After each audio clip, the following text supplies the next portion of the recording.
सुबह का समय था। मैं ऑफिस जाने के लिए तैयार हो गया। मैंने चाय का एक घूंट लिया और चखते ही कप को जोर से फर्श पर पटक दिया और मेरी बीवी पायल मेरे सामने खड़ी थी। मेरी ऐसी हरकत देखकर वो बहुत डर गई। मैंने उससे कहा, क्या तुम सिंपल सी एक कप चाय भी नहीं बना सकती? चाय में इतनी चीनी कोई डालता है क्या? मेरी तो किस्मत ही खराब है जो मुझे तुम्हारी जैसी अनपढ़ पत्नी मिल गई। तुम्हें तो लिखना तक नहीं आता है, अनपढ़ गंवार कहीं की। मेरी गुस्से में बोली हुई ऐसी बात सुनकर उसकी आंखों से आंसू बहने लगे, लेकिन फिर भी उसने अपने मुंह से एक शब्द भी नहीं निकाला। हमारी शादी को 1 साल हो गया था। शादी के पहले ही दिन जब मुझे एहसास हुआ कि वो अनपढ़ गंवार है, तो मैं बहुत नाराज़ और गुस्सा हो गया, क्योंकि शादी के कागज़ पर साइन करते टाइम उसने साइन की जगह अंगूठा लगाया था।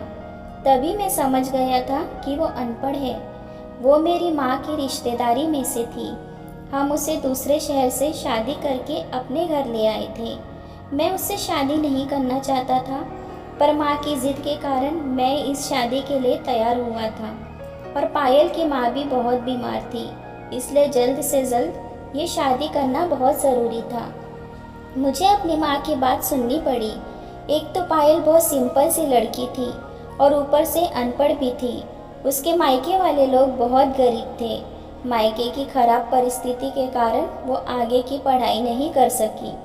वो दिखने में बहुत खूबसूरत थी, लेकिन मुझे हमेशा से ही पढ़ी लिखी लड़कियाँ पसंद थी। मुझे एक ऐसी लड़की की उम्मीद थी जो शहर के माहौल में घुल मिल जाए, और पायल बिल्कुल भी वैसी नहीं थी जैसे मैंने सोचा था। मैं एक बड़ी कंपनी में जॉब कर रहा था। मेरे साथ रहने वाले लोग भी हाई फाई और प्रोफेशनल टाइप के थे। हमारे ऑफिस में हमेशा बड़ी बड़ी पार्टियां होती रहती थी। उन पार्टियों में मेरे साथ काम करने वाले कलीग्स की पत्नियां बहुत सज संवर के आती थीं। उन्हें देखकर मुझे भी लगा कि काश मेरी पत्नी का भी रहन सहन इन औरतों जैसा ही होता तो कितना अच्छा होता, क्योंकि वो औरतें भी पढ़े लिखे परिवारों से थी और अच्छे पोस्ट पर काम कर रही थी और उनके पतियों को घर चलाने में उनकी मदद करती थी। सभी का रिस्पेक्ट करने वाली, हाईली एजुकेटेड, अभी के फैशन के साथ चलने वाली मुझे भी एक ऐसी ही पत्नी की उम्मीद थी जो सभी का रिस्पेक्ट करे, हाईली एजुकेटेड हो, अभी के फैशन के साथ चलने वाली हो। लेकिन मेरी माँ ने एक अनपढ़ और गरीब लड़की को मेरे गले में बांध दिया था। मैं हमेशा यही सोचता था कि मेरी माँ ने मेरे लिए इस लड़की के बारे में क्यों सोचा होगा। पता नहीं माँ ने इसमें ऐसा क्या देखा था जो मेरे पल्ले बांध दिया था। मैं उसे कभी भी हमारे ऑफिस के पार्टी में नहीं ले गया, और उसे लेकर भी कैसे जाता। उसे इंग्लिश का एक भी शब्द बोलना नहीं आता था, और इसके लिए मैं सबके सामने अपमानित नहीं होना चाहता था। पहले तो मैं हर वक्त अपनी माँ से झगड़ता रहता था कि माँ, तुमने मेरे साथ यह अन्याय क्यों किया? इस अनपढ़ लड़की को छोड़कर तुम्हें मेरे लिए कोई दूसरी लड़की नहीं मिली क्या? तो माँ कहती थी, मैं तुम्हारे लिए हीरा ढूंढ के लाई हूँ, लेकिन तुम्हें इस हीरे की कोई कीमत ही नहीं है। मैं हमेशा अपनी माँ की नकल करता था और कहता था, हीरा? क्या हीरा ऐसा अनपढ़ और अंगूठा छाप होता है? मैं हमेशा पायल को उसकी पढ़ाई को लेकर ताना देता रहता था, लेकिन उसने मुझे कभी भी उल्टा जवाब नहीं दिया। वो हमेशा मेरे सामने एक आरोपी की तरह सिर झुकाए खड़ी रहती थी। उसके मुंह से एक भी शब्द नहीं निकलता था। मैं उससे कहता था कि मैं जब भी अपने दोस्तों के घर जाता हूँ तो उनकी पत्नियाँ मेरे लिए चाय और चीनी दोनों अलग अलग लाती हैं, और तुम तो इसके बारे में कुछ भी नहीं जानती। कभी चाय में चीनी ज़्यादा होती है तो कभी चाय पत्ती।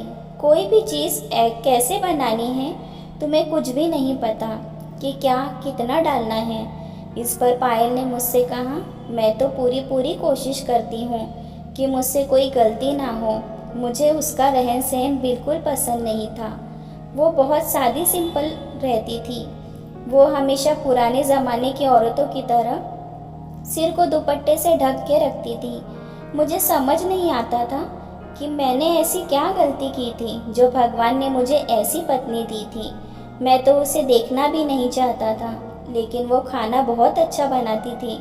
उसके हाथों का स्वाद बहुत अच्छा था। वो जानती थी कि मुझे बिरयानी बहुत पसंद है, इसलिए वो हफ्ते में कम से कम एक बार तो मेरे लिए बिरयानी बनाती ही थी, जो मैं बहुत मज़े से खाता था।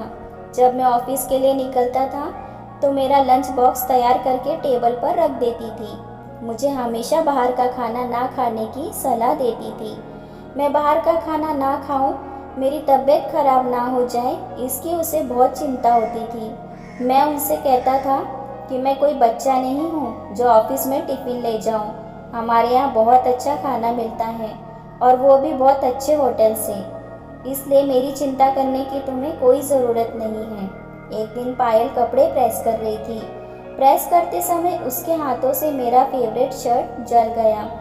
पायल इतना डर गई थी कि उसे क्या करूं क्या ना करूं कुछ समझ नहीं आ रहा था। वो जला हुआ शर्ट देखकर तो मेरे सिर ही घूम गया। मैं गुस्से में लाल हो गया। मैं इतना गुस्से में था कि मैंने ज़ोर से उसके कान के नीचे एक थप्पड़ जड़ दिया। तुम्हारा काम की तरफ ध्यान भी है क्या? ये क्या कर दिया? मेरा फेवरेट शर्ट जला दिया। जाहिल गवार, तुम एक भी काम ठीक से नहीं कर सकती क्या? तुम्हें ठीक से कपड़े प्रेस करना भी नहीं आता क्या? मैंने गुस्से में कहा। तुम जैसी औरतों को तो ठीक से काम करना भी नहीं आता। मेरे चिल्लाने की आवाज़ सुनते ही मेरी माँ अपने कमरे से बाहर आ गई और आकर बोली, पागल हो गया है क्या? तू क्या नामर्द है जो एक औरत पर हाथ उठा रहा है? जानवर की तरह क्यों बर्ताव कर रहा है? क्या बोल रहा है? माँ, जितनी जल्दी हो सके इसे मेरी नज़रों के सामने से दूर ले जाओ। अगर ये मेरी आंखों के सामने रही ना तो मैं इसका वो हाल करूँगा जो तुम सोच भी नहीं सकती। मैंने गुस्से में उसे इतनी ज़ोर से मारा था कि उसके गालों पर मेरी उंगलियों के निशान दिख रहे थे। मैं मेरे गुस्से पर कंट्रोल ही नहीं कर पा रहा था। माँ भी बहुत गुस्से में थी। माँ ने कहा, हमेशा तू अपनी पत्नी को गंवार अनपढ़ बोलकर उसका अपमान करता रहता है, उसे ताने देता रहता है, लेकिन आज जो तुमने अपनी पत्नी पर हाथ उठाया है, इससे मुझे इतना तो समझ में आ गया है कि कौन अनपढ़ है और कौन गंवार है। तू तो पढ़ा लिखा होकर भी गंवार और मूर्खों की तरह व्यवहार कर रहा है। अपनी पत्नी पर हाथ उठाना तुझे शोभा देता है क्या? मैंने गुस्से में कहा, ऐसी औरतों को तो सुबह शाम हर समय पीटना चाहिए। मैंने वो जला हुआ शर्ट अपने हाथ में लपेटकर पायल के चेहरे पर फेंक दिया। मैंने गुस्से में पायल से कहा, अब तुम यह शर्ट अपने पास ही रखो, और मैं गुस्से में ऑफिस चला गया। उन्हीं दिनों मुझे मेरे ऑफिस में एक सुंदर लड़की प्रिया दिखाई दी। उसने आज ही ऑफिस ज्वाइन किया था। वो लड़की प्रॉपरली सबसे मुस्कुराकर इंग्लिश में बात कर रही थी, और उसके कपड़े पहनने का स्टाइल भी बहुत अच्छा था। उसने बहुत मॉडर्न कपड़े पहने हुए थे। वो हाईली एजुकेटेड थी और काफ़ी टैलेंटेड भी थी। धीरे धीरे मेरी और प्रिया की अच्छी जान पहचान हो गई। हम ऑफिस में हमेशा एक साथ काम करते थे, इसलिए प्रिया मुझे बहुत अच्छी लगने लगी थी। मैं उसे पसंद करने लगा था। जब से प्रिया मेरी ज़िंदगी में आई तब से मुझे पायल से और भी ज़्यादा नफरत होने लगी। मैं सोचता था कि अगर मेरी शादी पायल से ना हुई होती तो मैं पक्का प्रिया से शादी कर लेता। मैं हमेशा पायल पर चिल्लाता ही रहता था, चाहे उसकी गलती हो या ना हो। जब तक मैं उस पर चिल्लाता नहीं था मेरा मन ही नहीं भरता था। कभी कभी तो मुझे लगता था कि पायल का दिल पत्थर का तो नहीं बना है। मैं उस पर इतना चिल्लाता था पर उस पर तो कोई असर ही नहीं होता था। वो चुपचाप सर झुकाकर मेरी बातें सुनती रहती थी और बिना कुछ बोले मेरा हर अपमान सहन कर लेती थी। मैं अपने ऑफिस में किसी को भी अपनी पत्नी का चेहरा नहीं दिखा सकता था। मेरे कई दोस्तों ने मुझसे पूछा, तुम अपनी पत्नी को पार्टी में क्यों नहीं लाते? मैं उन्हें कैसे बताऊं कि उसे तो कपड़े पहनने की भी अक्ल नहीं है। मैं उससे कहता था, मेरी पत्नी घर पर काम करती है और मेरी माँ उसे पार्टी में आने की इजाज़त नहीं देती है। ऐसा बोलकर मैं बात को टालमटोल कर देता था। कुछ दिन के बाद मेरी माँ की तबीयत अचानक से बहुत ख़राब हो गई, क्योंकि मैंने माँ को प्रिया के बारे में सब बता दिया था। पायल अकेले ही बहुत अच्छे से माँ का ख्याल रखती थी। वो दिन भर घर के सारे काम करके कितना थक जाती होगी, इसका मुझे अंदाज़ा भी नहीं था।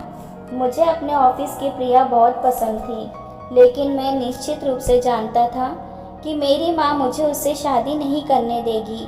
दिन ब दिन माँ की तबीयत इतनी खराब होती गई कि 4 महीने बाद माँ हमें अकेला छोड़कर इस दुनिया से चल बसी। मेरी ज़िंदगी अब पूरी तरह से बदल चुकी थी। जब तक माँ थी तब तक कम से कम दूसरों का सम्मान करता था, लेकिन जब से माँ गई तब से आसपास के लोगों से गप्पे मारना, उनका सम्मान करना सब छोड़ दिया था। मैं जब ऑफिस के काम की वजह से तनाव में होता था तब मैं पायल को गुस्से में बहुत मारता था और वो चुपचाप मेरी मार सहक लेती थी। एक दिन मैं ऑफिस जाने के लिए निकल रहा था, तब पायल को मेरा टिफ़िन बनाने में थोड़ा लेट हो गया। इसका मुझे बहुत गुस्सा आया और मैंने उसे बहुत मारा और उससे कहा, तुम्हें कोई काम ठीक से करना आता भी है या नहीं? तुम्हें मेरे समय की कीमत है कि नहीं? मेरा सामान पहले से तैयार रखा करो। ऐसा बोलकर मैं बिना टिफ़िन लिए ही ऑफिस चला गया। शाम का समय हो गया था। मैं सोच रहा था कि आज सुबह तो मैंने पायल को बहुत मारा है, आज तो वो घर पर होगी ही नहीं, वो पक्का अपने मायके चली गई होगी। लेकिन जब मैं घर पहुंचा तो सब कुछ उल्टा ही था। घर में घुसते ही बिरयानी की खुशबू आ रही थी। मैंने रात का खाना पेट भर कर खाया। जब मैं सोने के लिए अपने कमरे में गया तभी मेरे सिर में बहुत तेज़ दर्द हो रहा था। पायल भी अपना सारा काम खत्म करके कमरे में आकर बैठ गई। वो बहुत थकी हुई लग रही थी, लेकिन जब मैंने उससे कहा कि मेरे सिर में बहुत दर्द हो रहा है तो वह तुरंत मेरे पास आकर बैठ गई और मेरा सिर दबाने लगी और कहने लगी, आप बहुत मेहनत करते हो, लेकिन मैं आपको खुशी ना देकर बहुत तकलीफ़ देती हूँ, है ना? लेकिन मैं क्या करूँ? मैं हमेशा आपको खुश रखने की पूरी कोशिश करती हूँ, पर मैं कहीं ना कहीं पीछे रह जाती हूँ। उसकी ये बातें सुनकर मैं दंग रह गया। ये औरत ऐसा कैसे सोच सकती है?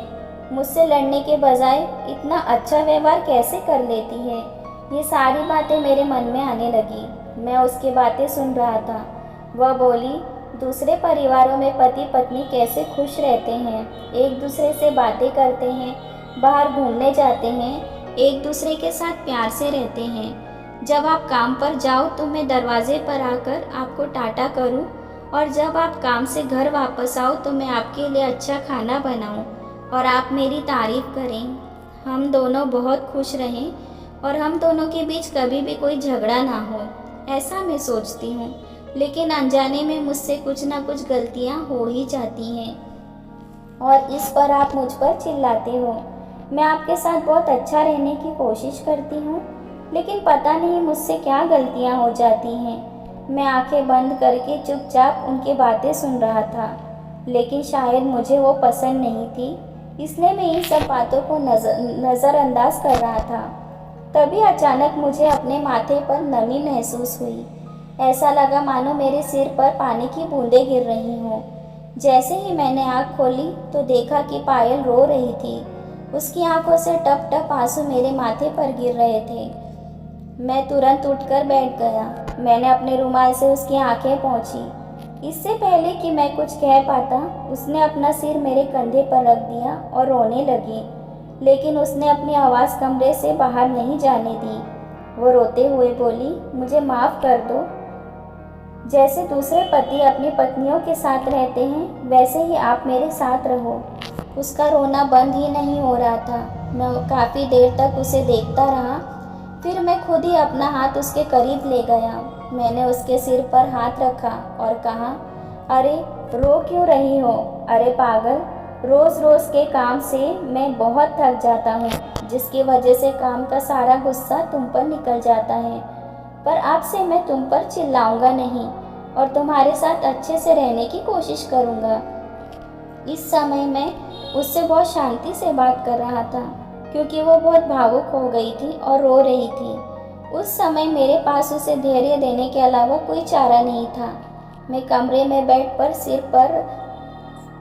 सिर रख कर बैठा था, तभी मेरे पास आई और मेरे कंधे पर अपना सिर रखकर मेरे पास बैठ गई और अपनी आंखें पोंछती हुई बोली, क्या आपको पता है आज सवेरे आपने मुझसे गुस्से में क्या कहा? सुबह आपकी बातें सुनकर मैं आज सारा दिन रोती रही। मैं सोच में पड़ गया क्योंकि सुबह मैंने उसको बहुत सारी बातें बोली थी, उसका बहुत अपमान किया था। मेरी ऐसी कौन सी बात थी जो पायल को इतनी मन पर लग गई थी, जिसकी वजह से वो इतना रो रही थी? मैंने उससे कहा, मुझे सच में याद नहीं है कि मैंने तुमसे क्या कहा था। तो उसने कहा, आपने गुस्से में मुझसे कहा था कि आप मुझे हमेशा के लिए अपनी ज़िंदगी से निकाल देंगे और फिर तुम ठोकर खाती हुई इधर उधर भटकती फिरोगी। मैं आश्चर्य में पड़ गया। इतनी नॉर्मल बात को इसने इतना सीरियस ले लिया, पर पायल के लिए ये नॉर्मल बात नहीं थी। यह कहते हुए वह अंदर ही अंदर से बहुत टूट गई थी। उसके रोने से मैं थोड़ा डर गया। मैं गुस्से में कुछ ज़्यादा ही बोल देता था। मैंने उसे समझाया, ये देखो, ये सब सिर्फ और सिर्फ गुस्सा है। गुस्से में मुंह से बातें निकल जाती हैं, इसलिए इन सब बातों को नज़रअंदाज करो और बुरा भी मत मानो। तुम अच्छी लड़की हो। ऐसा बोलकर मैं उसकी तारीफ करने लगा। मैं उसे रोने से रोकने की कोशिश कर रहा था। फिर वो दोनों बेड पर सो गए। जब से उनकी शादी हुई थी तब से आज पहली बार वो दोनों इतने पास पास एक साथ सोए थे। अगली सुबह जब पायल उठी तो वो काफ़ी खुश नज़र आ रही थी। उसके चेहरे पर खुशी दिख रही थी और मुझे भी ये देखकर खुशी हुई। मुझे लगा कि धीरे धीरे मैं पायल को समझ लूँगा और हम दोनों का रिश्ता मजबूत हो जाएगा। उसने मेरे लिए मेरी पसंद का नाश्ता बनाया।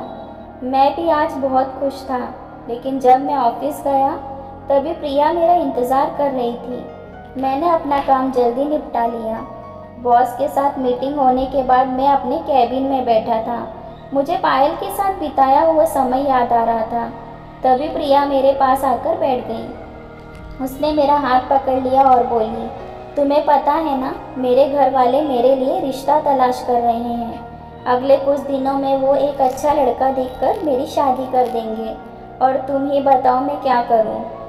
क्या तुम मुझसे शादी को लेकर सच में सीरियस हो या सिर्फ मेरे साथ टाइम पास कर रहे हो?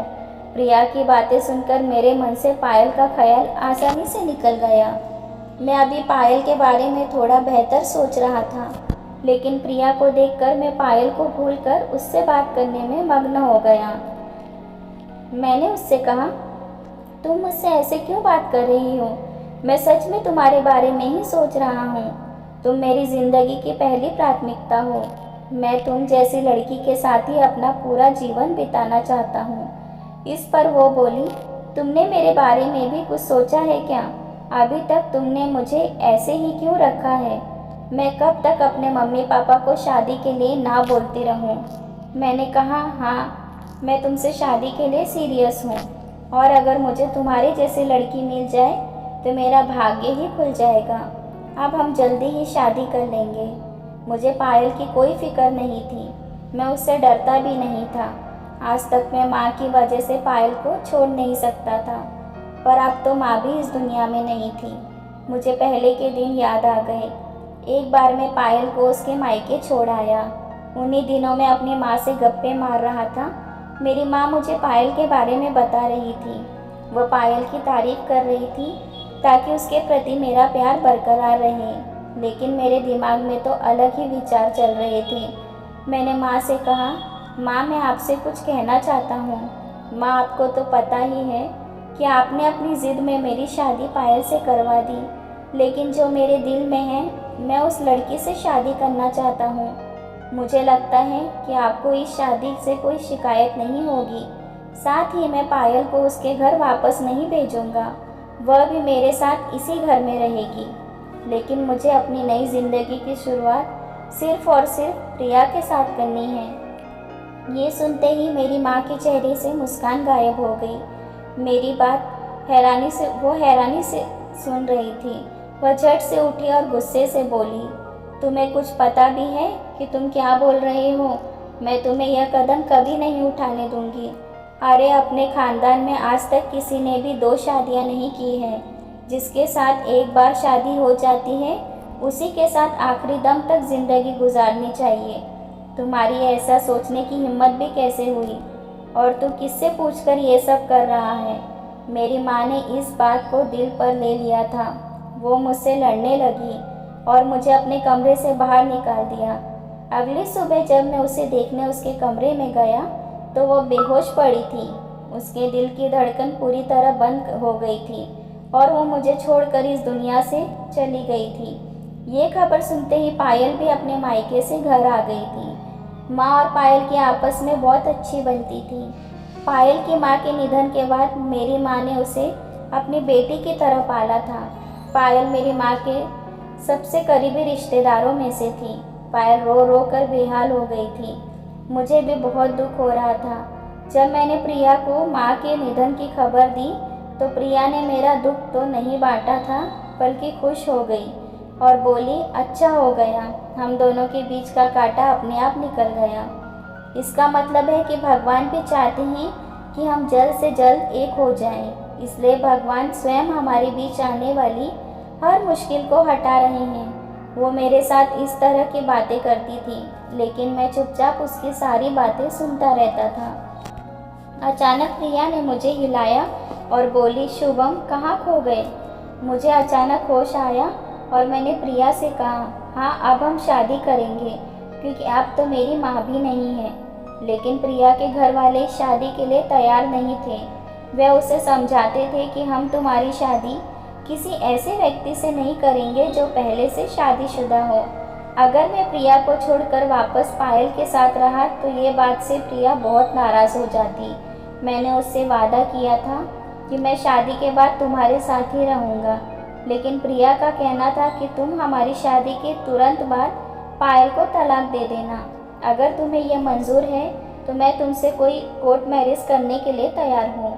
फिर मैंने उसे हाँ कह दिया। 1 महीने बाद ही हम दोनों की शादी हो गई। मैं प्रिया को अपने दूसरे घर में छोड़कर पहले घर में आया।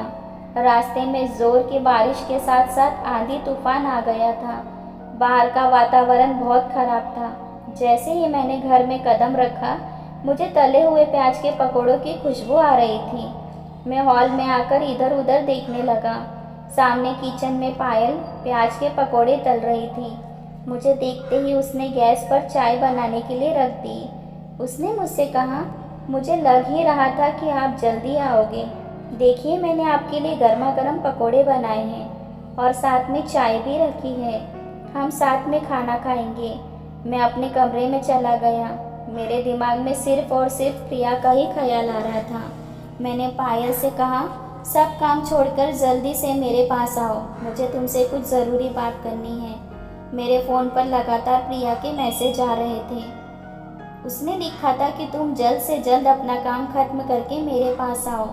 आज का दिन हमारी लाइफ का बहुत स्पेशल दिन है। मैं तुम्हारा इंतज़ार कर रही हूँ।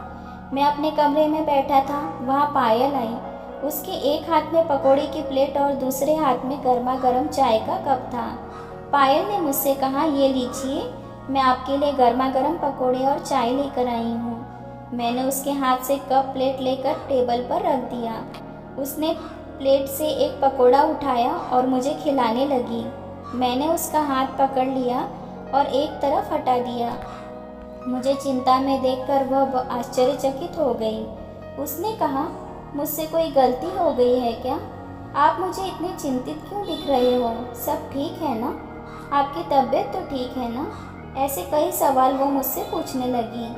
मैंने उसका हाथ पकड़कर अपने पास बैठाया और कहा कि अब जो मैं तुम्हें बताने जा रहा हूँ वो सब सुनकर तुम्हें बहुत दुख होगा और तुम्हें हैरानी भी होगी। तुम्हें तो पता ही है कि मुझे ये शादी मंजूर नहीं थी। मैंने ये शादी सिर्फ अपनी माँ की इच्छा पूरी करने के लिए की थी, लेकिन मेरी माँ अब इस दुनिया में नहीं है। अब हम दोनों एक साथ रहना संभव नहीं है। अगर मैंने तुम्हारा दिल तोड़ा है तो प्लीज़ मुझे माफ़ कर देना। पायल, अब मैं तुम्हारे साथ नहीं रह सकता। मैं तुम्हें तलाक देने जा रहा हूँ।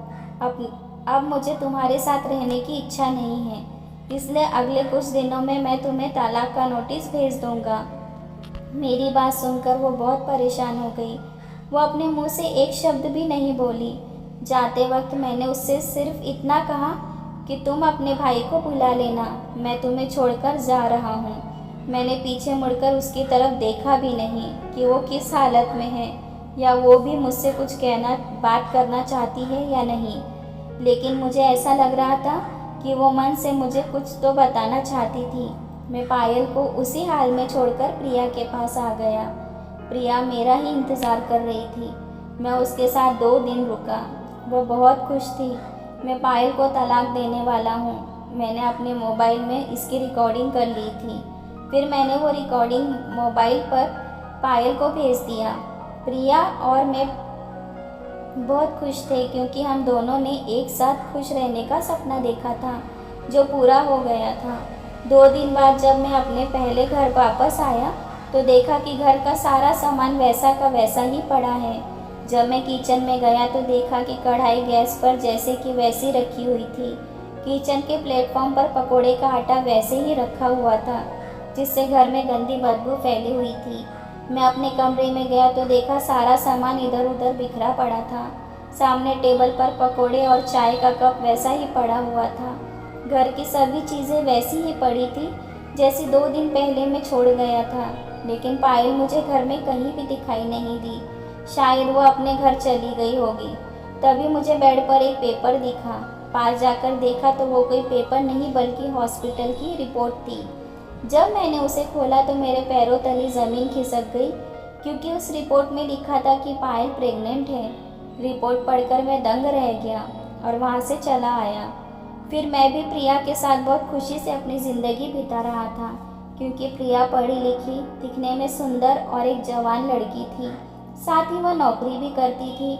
कुल मिलाकर प्रिया वैसी ही लड़की थी जैसे मुझे चाहिए थी। हम दोनों एक ही कंपनी में काम करते थे। हमारे बच्चे भी हमारी तरह बहुत सुंदर और साफ सुथरे थे। लेकिन अब मेरी ज़िंदगी बदल चुकी थी। अब मैं एक ही कपड़ा 2-3 दिन तक पहनता था क्योंकि आप कपड़े बदल लीजिए ऐसा बोलने वाला अब कोई नहीं था। कोई यह कहने वाला भी नहीं था कि आपके नए कपड़े धोकर प्रेस करके अलमारी में रख दिए हैं। मेरी फेवरेट बिरयानी और पसंदीदा खाना बनाने वाला कोई नहीं था। अगर मुझे कुछ खाने का मन होता है तो मैं होटल जाके खा लेता था या बाहर से ऑर्डर कर लेता था क्योंकि प्रिया कहती थी कि मुझे खाना बनाना नहीं आता है। मुझे बाहर का फास्ट फूड बहुत पसंद है और मैं वही खाती हूँ। मेरा जीवन बहुत मुश्किल हो गया था। मेरे बच्चे मुझे उल्टा बोलने लगे थे। मेरे बच्चों पर बुरे संस्कार पड़ रहे थे। वो सबको उल्टा जवाब देते थे।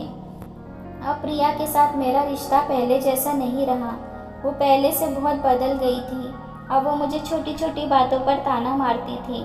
अब मुझे पायल की याद आने लगी थी जो बहुत संस्कारी थी और जिसका स्वभाव बहुत दयालु और मिलनसार था, जिसकी मैं कदर नहीं कर सका।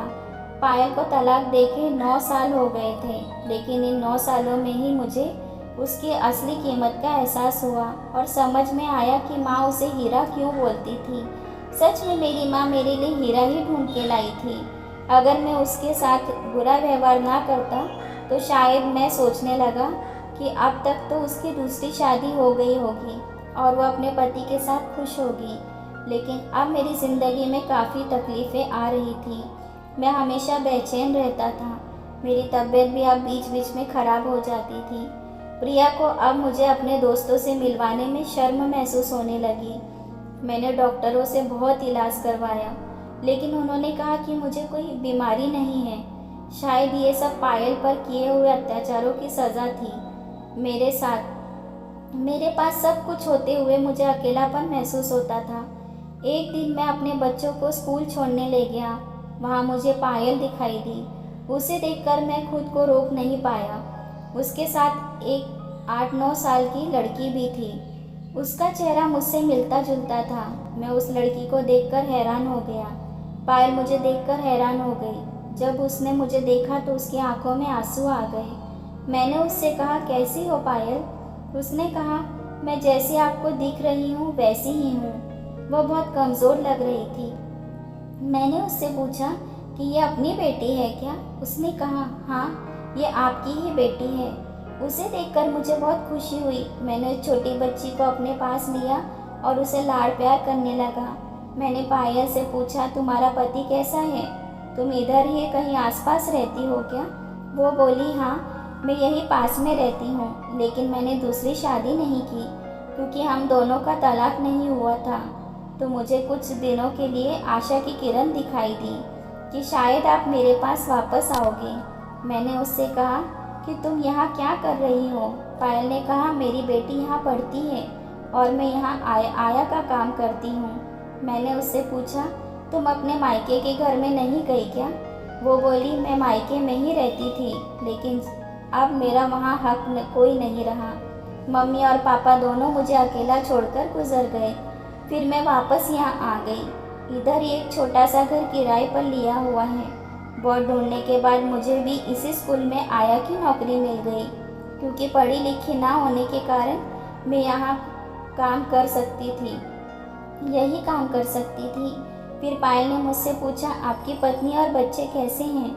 मैंने उससे कहा, जब से मैंने तुम्हें छोड़ा है मेरी ज़िंदगी पूरी तरह से बदल गई है। मुझे अपनी गलती का बहुत पछतावा है। तुम्हें छोड़कर मैंने बहुत बड़ी गलती की, प्लीज़ मुझे माफ़ कर दो। उसने कहा, आप मुझसे माफ़ी मत मांगिए, क्योंकि आप मुझसे माफ़ी मांगकर मुझे अपनी गलतियों में भागीदार बना रहे हैं। आप अब भी मेरे पति हैं। मैंने उससे कहा, क्या तुम मेरे घर वापस आओगी? मैं अब बहुत बदल गया हूँ। मैं तुम्हें वो सब कुछ दूंगा जिस पर तुम्हारा हक है। तुम्हें फिर कभी अकेला छोड़कर नहीं जाऊंगा। साथ ही मैं तुम्हें बहुत खुश रखूंगा। अपनी बेटी को पिता का प्यार भी दूंगा। मैं अपनी बेटी को बहुत प्यार देना चाहता हूँ, उसकी हर ख्वाहिश पूरी करना चाहता हूँ। लेकिन पायल ने एक पल भी सोचे बिना तुरंत कहा, नहीं, अभी संभव नहीं है। अभी इन सब बातों के लिए बहुत वक्त बीत चुका है। आपने मेरे साथ जो बर्ताव किया है उसके लिए मैं आपको माफ़ करती हूँ, लेकिन अब मुझे आपके साथ बिल्कुल भी नहीं रहना।